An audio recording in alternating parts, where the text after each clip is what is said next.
ያደረከው ስራ ያደረክልን ነገር ከሚገባው በላይ ውዳሴን የሚያስቸረኝ ነውና መረጃዎችን ለፖሊስ አሳልፈን እንሰጣልና የሚገባውን ፍርድ ወይም ደግሞ የሚገባውን ቅጣት እንደሚያገኝ እርግጠኛ ነኝ። አረብ ሀገር የምትገኙ እህቶቻችን በተለይ ያው ምንድነው የኛ አብዛኞቻችሁ ተመልካቾች ይመስለኛል ሴት ናችሁ ለምትሰጡን ነገር በቃ የራሳችሁ ችግር አለ እዚህ ጋር በሰው ሀገር ሆናችሁ የሆነ ነገር ትሰራላችሁ። ወንጀለኛ ራስ አስራህ እየገረፍከኝ ካንተ በላይ ወንጀለኛ አንተ ነህ። እናንተ አስራህ አታውይ እዚህ ማን ያመጣችሁ? እንዴት አገኛችሁ?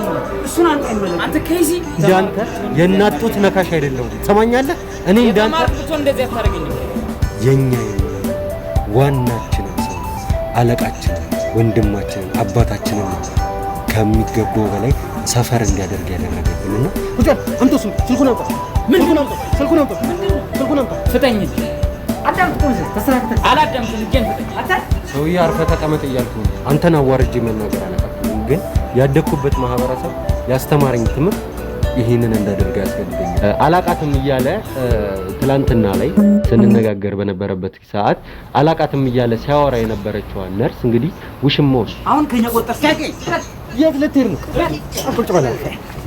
እሺ ላንተ አልተማርኩም።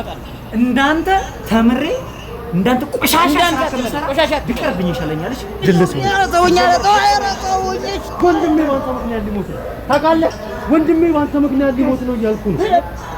ደግሞ ሚኪ ለኔ ወንድሜ ዝም ብለህ ወንድም አይደለም።